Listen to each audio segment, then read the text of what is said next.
Hello and welcome to Horror Game History, a mini-series where we'll be going over the past 4 decades of horror games and how they helped lay the groundwork for the tense and horrifying games we play today.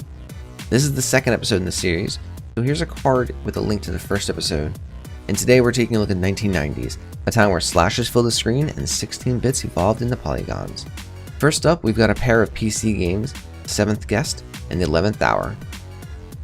Released in 1993, The Seventh Guest was a breakthrough, mainly due to its technology. It utilized full motion video, pre-rendered 3D graphics, and some adult content, all within one CD-ROM. This game was believed by some to be the main selling point for CD-ROMs, and even Bill Gates talked about it, referring to it as the new standard in interactive entertainment.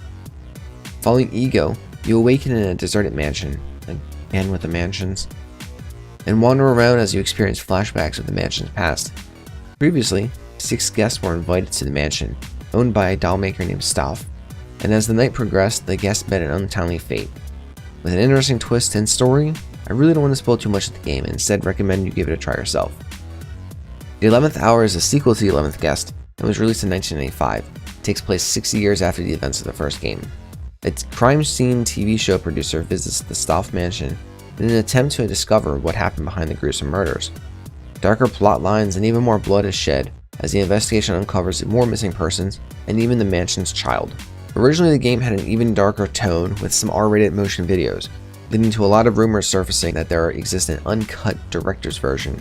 However, the developers have confirmed they've never filmed any of the R-rated scenes. Up next, we have Phantasmagoria, which was worked on for 8 years by Roberta Williams, who felt that the technology for what she envisioned for the game was very lacking. Finally, in 1995, it was released for PC and Sega Saturn. Featuring a cast of 25 actors, over 1,000 backgrounds, and a $4.5 billion cost to make, Phantasmagoria was extremely ambitious, required 7 CDs to install. Some retailers even refused to carry the game due to its extreme violence and story, which actually seemed to work in the game's favor for advertising.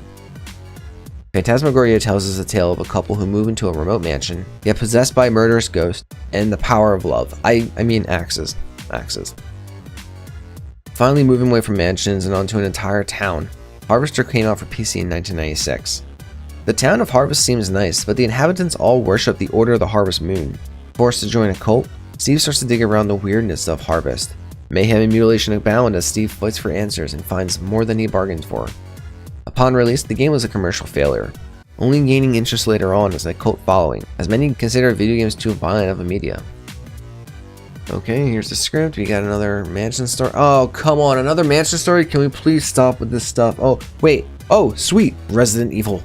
This is the first real horror game I can remember playing, and I've talked to lengths about the impact that the zombies in the game had on me as a kid. It was the first real 3D horror game, and while the graphics and controls are very dated, and tank controls are hard to get used to, the game is solid enough to warrant the numerous remakes. Hitting PC, PS1, and Saturn in 1996, Shinji Mikami originally envisioned the game as a remake of his previous game, Sweet Home. And for more information on that, you can check out the first episode of the series. Resident Evil features 2 characters who play differently. There are plenty of puzzles and a camera system that actually leads to some terrifying corners. The game is a true masterpiece of suspense and terror. The only thing I can say against it is the voice acting, but to be honest, that's kind of the part of its charm. Hope this is not Chris's blood. That was too close. You were almost a Jill sandwich. It's really powerful, especially against living things. Barry, you're so optimistic. If you've never played Resident Evil, I'd really recommend checking out the most recent re-release for your system of choice, because Resident Evil 2 Remastered is coming in the future, and I'm really pumped for it. Hashtag not an ad, but if Capcom could send me a copy, that'd be swell. How about we take a trip to the arcade? Maybe play some air hockey, grab a cheap plastic toy for 500 tickets, or just shoot some zombies as we make our way through a mansion. God damn it. House of the Dead was released in 1996 to arcades, and if you're lucky enough to still have an arcade nearby, let alone one with a House of the Dead cabinet, go over there and give it $1. I'll wait. House of the Dead puts you in the shoes of Rogan and G, 2 agents working to stop the mad Dr. Curian as they travel through the Doctor's European mansion. It's not as easy as you expect though, as an outbreak allowed the undead to roam the halls freely. An on-rails shooter, House of the Dead guides you through the house as you may use your light gun to defend yourself against zombies, and Dr. Curian's creations such as the Chariot, the Hermit, and the Magician. Is it cheesy? Oh yes, of course. And that's part of the allure. The franchise features several arcade games, a handful of spin-off games, and even several games designed to help teach typing.